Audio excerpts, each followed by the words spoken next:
मुझे पता है आप क्या सोच रहे हो। यही कि वो औरत वापस हमारी लाइफ में आ गई है, जैसे पापा को छीन के ले गई थी, वैसे ही मुझे छीन के ले जाएगी आपसे। यही सोच रहे हो ना आप?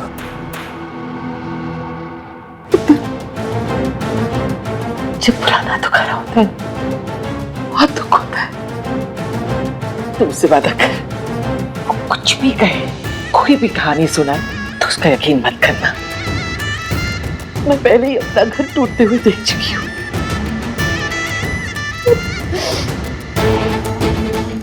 दोबारा टूटते हुए नहीं देख सकते। वादा करता हूँ दादी, मैं उस औरत पर कभी यकीन नहीं करूंगा।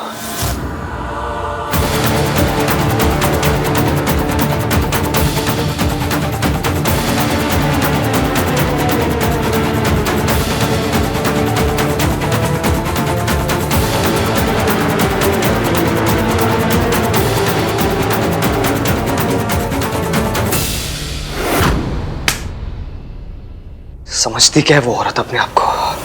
जब मर्जी चाहे मुझे छोड़ के चली जाएगी, जब मर्जी चाहे वापस आ जाएगी। शायद उन्हें यह लग रहा होगा कि मैं सब कुछ भूल गया हूं, लेकिन कुछ नहीं भूला हूं मैं। ना दर्द भरा है, ना जख्म भरे है, कुछ नहीं भूला मैं। मम्मी कसम, आपको ऐसे देख के आपसे ज्यादा दर्द मुझे होता है। पर जिस दिन सच सामने आएगा, उस दिन मुझसे ज्यादा खुशी आपको होगी। मुझे तो इस पूरी बात का लॉजिक ही समझ में नहीं आ रहा है कि वो इतने दिनों बाद वापस लौट के क्यों आई है, और लौटी भी तो माँ बनकर नहीं, क्लाइंट बनकर। किसी भी बात का सेंस नहीं बन रहा है। You know guys what I think, उनके जाने की भी एक मिस्ट्री थी और आने की भी एक मिस्ट्री है। कार्तिक, तू इतना होशियार क्यों है? मत सोचना ज्यादा सोचेगा तो तुझे पता चल जाएगा सच, और तुझे पता चल गया तो एवीएम को भी पता चल जाएगा, और एवीएम को सच पता चल गया तो मम्मी। आई डोंट केयर वो वापस क्यों आई है, कोई फर्क नहीं पड़ता मुझे। उन्हें जहाँ जाना है वो जाए, लेकिन वो कभी मेरे दिल, मेरी जिंदगी, मेरे घर में नहीं आ सकती। वापस आइए ना, लेकिन वापस आने में ना 20 साल लगा दिए उन्होंने। 20 साल देरी कर दी। 20 सालों में मैं और सोनू बिना माँ बाप के जिया है। 20 साल तक उन्हें हमारी फिक्र नहीं हुई। अब मुझे और सोनू को उनकी कोई जरूरत नहीं है।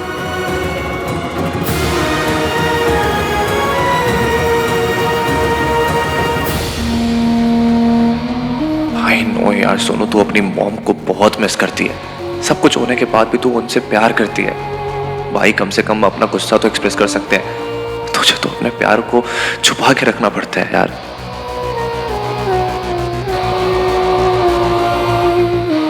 भाई आई थिंक ऐसे नाराज होने के बजाय हमें उनसे जाके मिलना चाहिए। कोई बात नहीं करेगा उनसे। वो औरत मर चुकी है हमारे लिए। कोई बात तो क्या, उनकी बात भी नहीं करेगा। उस औरत की वजह से 20 सालों तक दादी रोते हुए आई है। तू क्या चाहता है? उस औरत की वजह से 20 सालों तक और रोए?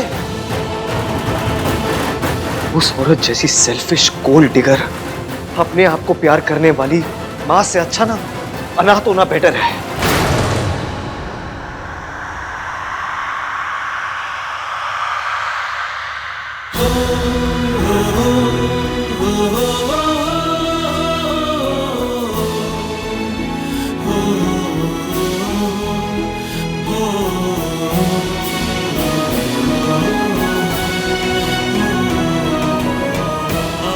I'm sorry सोनी, मुझे पता है तेरे लिए कितना मुश्किल रहा होगा, लेकिन तुझे डरने की जरूरत नहीं है। वो औरत तेरे आसपास भी नहीं आएगी कभी। तुझे कभी उसका सामना नहीं करना पड़ेगा। जब वो हमें छोड़ के गई थी, उसकी सजा उसे आज तक नहीं मिली, लेकिन जब वो वापस आई है ना, उसकी सजा मैं दूंगा उन्हें।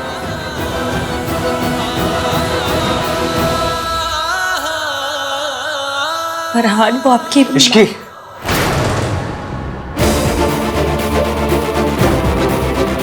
उस औरत का नाम भी नहीं लेगा कोई इस घर में। अंडरस्टैंड?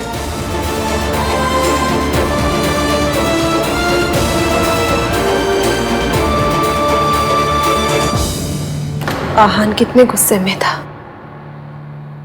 काश उसे सब सच पता होता।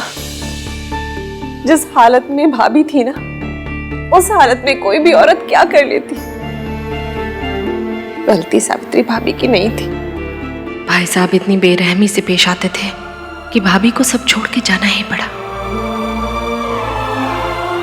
गलती तो आहान और सोनू की भी नहीं थी, लेकिन कीमत उन्हें भी चुकानी पड़ी ना। माता रानी करे मम्मी जी दोनों बच्चों को सब सच बता दे। नहीं रितु, इसके बारे में बोलना तो दूर की बात है, सोचना भी मत। तुम अच्छी तरह से जानती हो कि माँ वीर भैया से कितना प्यार करती थी। हाँ तो क्या हुआ, हर माँ अपने बच्चों से प्यार करती है। सावित्री भाभी भी सोनू और आहान से बहुत प्यार करती है, लेकिन दोनों बच्चे उनसे नफरत करते हैं, उनका नाम तक नहीं सुनना चाहते। क्या ये सही है? ये सब मुझे ठीक नहीं लगता। देखो रितु, मम्मी,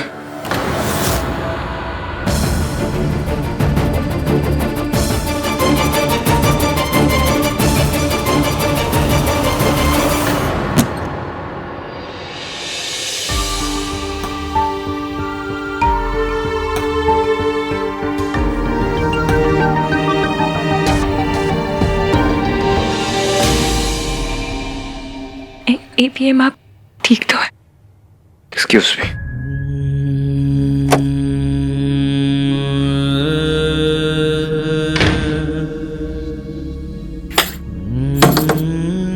एवीएम मुझसे बात कीजिए, बाहर आइए। एवीएम,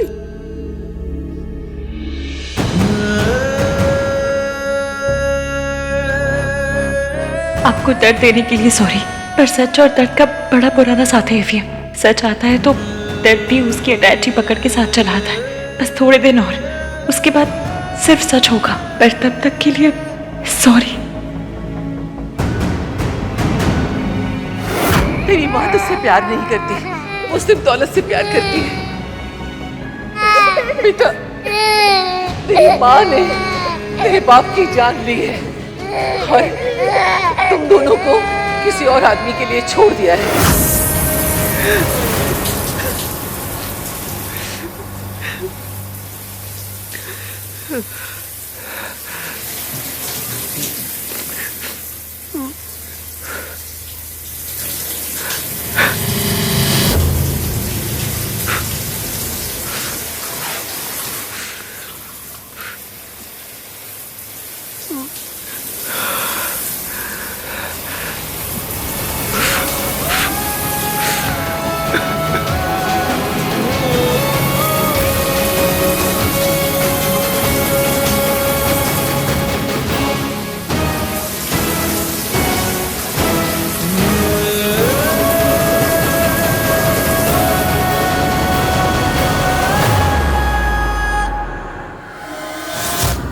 वो कपड़े, हाँ वो कपड़े आ जाएंगे कल, मैं आयरन करके रखवा दूंगी। ठीक है, हम बाद में बात करते हैं ना।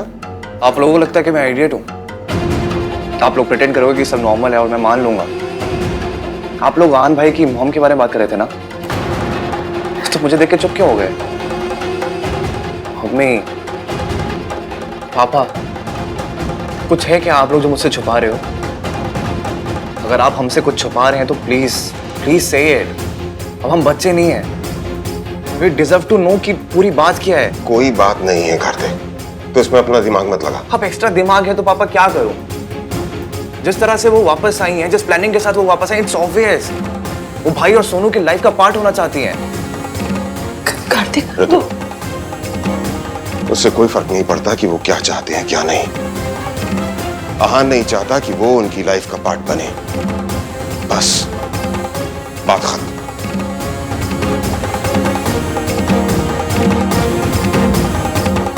रितु, खाना लगा दो।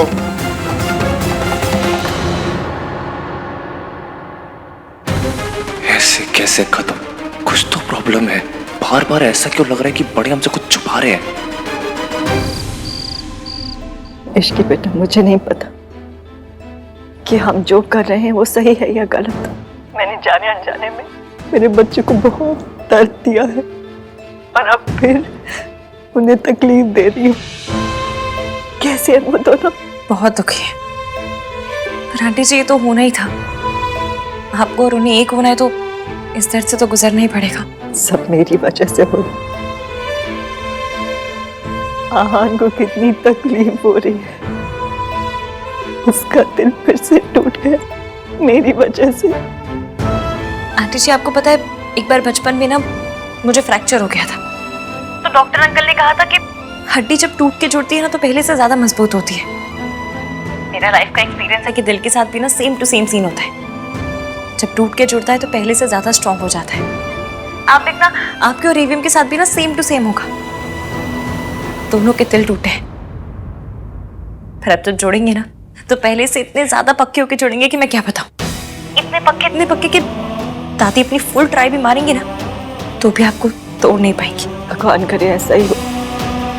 मम्मी जी बहुत खतरनाक है, वो पलट के पार जरूर करेंगी। अपना ख्याल रखना।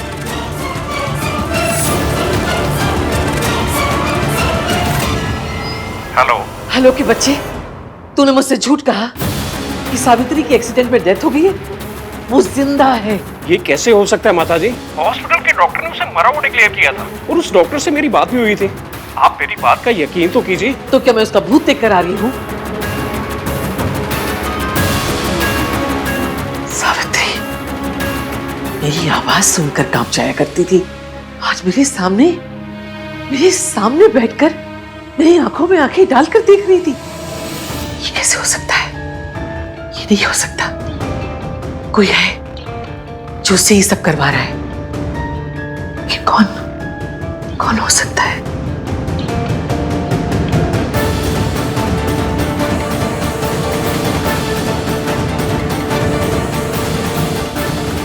हेलो। मुर्दे नहीं लौटा करते हैं, लेकिन सावित्री लौट आई है। वो जिंदा है। पता करो वो जिंदा कैसे है। सावित्री रईस होने का ड्रामा कर रही है या उससे ये ड्रामा कोई करवा रहा है? कौन है? क्योंकि सावित्री तो कठपुतली है। पता करो इस कठपुतली की डोर किसके हाथ में है। मुझे चाहे जमीन आसमान एक करना पड़े करूंगी, लेकिन सावित्री तुझे इस घर में वापस नहीं आने दूंगी। एक बार तूने मेरे घर को तबाह किया है, अब दोबारा तबाही का मौका नहीं दूंगी तुझे।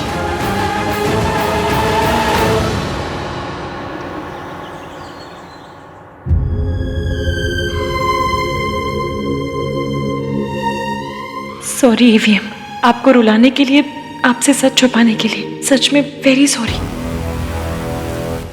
मैं आपकी पोल इतनी जल्दी नहीं खोलूंगी, अभी तो खेल शुरू हुआ है। ये सावित्री जिंदा कैसे बच गई और उसने अपने आप ये सब कैसे कर लिया? ऊपर से उन कमबख्त मेंटल असाइलम वालों ने अभी तक कॉल भी नहीं किया।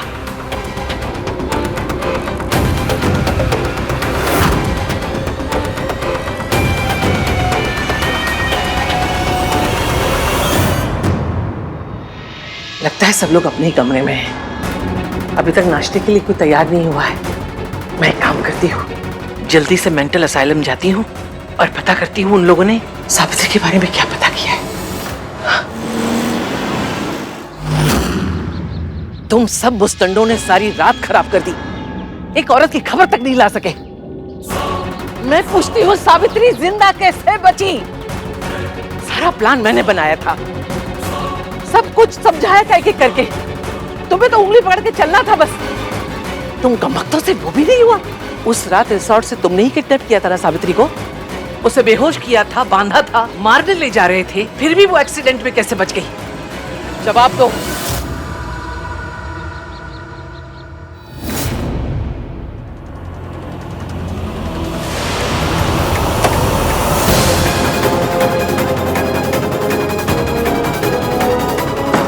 दादी इस टाइम कौन सी जॉगिंग करने जा रही हैं?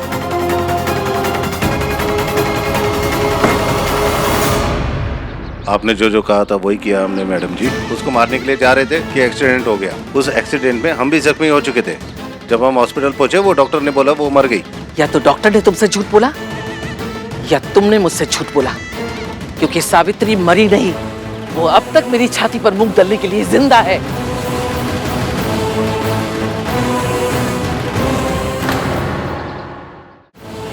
किसी ने उसे बचा लिया,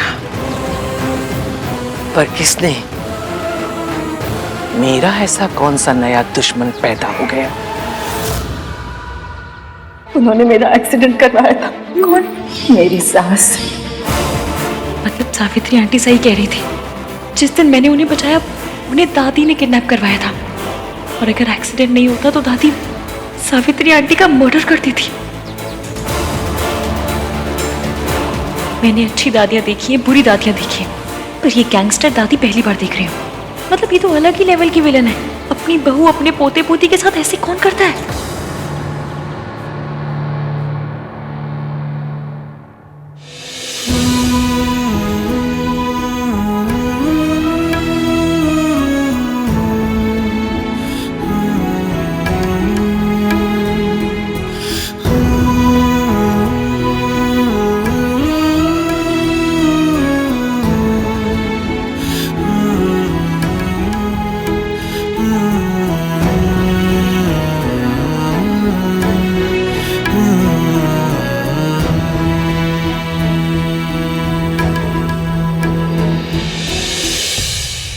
सॉरी, कल मैंने गुस्से में तुझे बहुत कुछ बोल दिया।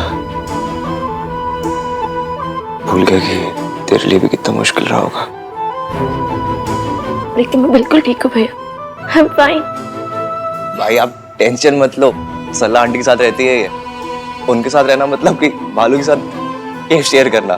अब जब बालू के साथ केव शेयर कर सकती है, वो दुनिया कोई भी दुख सह सकती है ना। शट अप, छिप रहे। ऐसा है गाइस कि जो भी है जैसा भी है तीनों मिलकर देख लेंगे ना। और अब तो हमारे साथ रिस्की इश्की भाभी भी है। हाँ, और जहाँ भाभी होती ना वहाँ कोई साथ नहीं रह सकता। अब पता है अगर हमारे घर पंकज जी भी आ जाए ना तो वो भी उदास नहीं रह पाएंगे। छी, तूने कितना गंदा जोक मारा। भाई स्माइल किया ना। वैसे इश्की है का सुबह से दिखी भी नहीं। और शायद से नीचे होगी, है ना? दादी की सेवा कर रही होगी। कल रात मैंने अपनी फ्रस्ट्रेशन उस पर भी निकाल दी। एक बार जाके सॉरी बोल देता हूँ। चल, भाई भाभी को सॉरी बोलने वाले। अच्छा, तो हम क्यों जाए? भैया सॉरी बोल रहे हैं ना। ऐसे मोमेंट्स को एम्बैरेसिंग बनाना छोटे भाई बहनों का कर्तव्य होता है। सोनू, चले? नहीं नहीं बेटा, ऐसे कैसे हो सकता है? सास और बहू में झगड़े होते हैं, दुश्मनी होती है, लेकिन कोई भी सास इस तरह खून खराबे पे नहीं उतर सकती। और आंटी जी चाहे कैसी भी हो, अपनी फैमिली से बहुत प्यार करती हैं वो। नहीं, मम्मी जी अपनी फैमिली से नहीं, सिर्फ खुद से प्यार करती हैं। अपनी झूठी शान से प्यार करती हैं, और वो उसके लिए कुछ भी कर सकती हैं। जब वो मुझे इतने सालों तक मेंटल असाइलम में रख सकती हैं, तो उनके लिए मेरी जान लेना कौन सी बड़ी बात है। और दादी आज तक अकेले खेल खेलती आई है, और आज पहली बार किसी ने सामने से चाल चली है। इसलिए दादी के ब्रेक फेल हो गए, नींदें उड़ गई, बौखला गई, उनकी रोडों पे मेट्रो चल गई है, कमजोर पड़ गई है। बस यही सोच रही है कि सावित्री आंटी बच कैसे गई। इस बार भी उन्हें मुझ पर ही शक हुआ होगा। अहान के पापा का दोस्त होते हुए भी मैंने कई बार सावित्री को उसकी मार से बचाया था। इस बार तो उनका इल्जाम बिल्कुल सच में बदल गया, क्योंकि बच्चे तो यही सोचते हैं कि मैंने उनके बाप को धोखा आपके लिए दिया है। आंटी जी अपने बच्चों की जिंदगी में आए बिना आप उन्हें सच नहीं बता सकती थी, और ये झूठ बोले बिना आप उनकी जिंदगी में नहीं आ सकती थी। अब आ गई है तो बस सब सही हो जाएगा। ईवीएम के लिए दादी की हर बात सच है, इसलिए अब हमें दादी के मुंह से उनका सच उगलवाना होगा। उन्हें इतना कमजोर करना होगा कि दादी खुद अपने मुंह से अपना सच बोलते हैं। इश्की बिल्कुल ठीक कह रही है। इतने साल असाइलम के टाइम मुझे पता ही नहीं चला कि तुम कहां गायब हो गई थी सावित्री। अब हम सब हैं एक साथ, दादी का सच सामने ला के रहेंगे।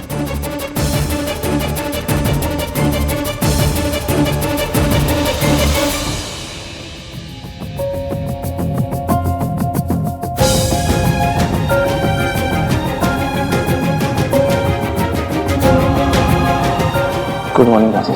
जिंदा रहो। इश्की को देखा दादी? आधे घंटे से इंतजार कर रही हूँ। चाय चाहिए थी। उड़ने वाला घोड़ा मिल सकता है, काम करते समय इश्की नहीं मिल सकती।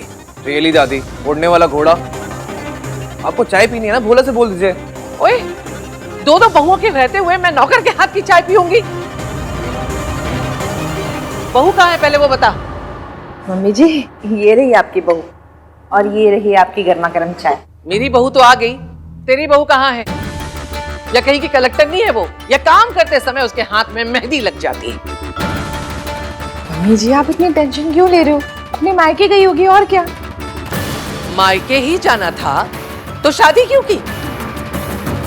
मुझे तो लगता है मौसी का नाम लेके वो यहाँ वहां घूमती रहती है।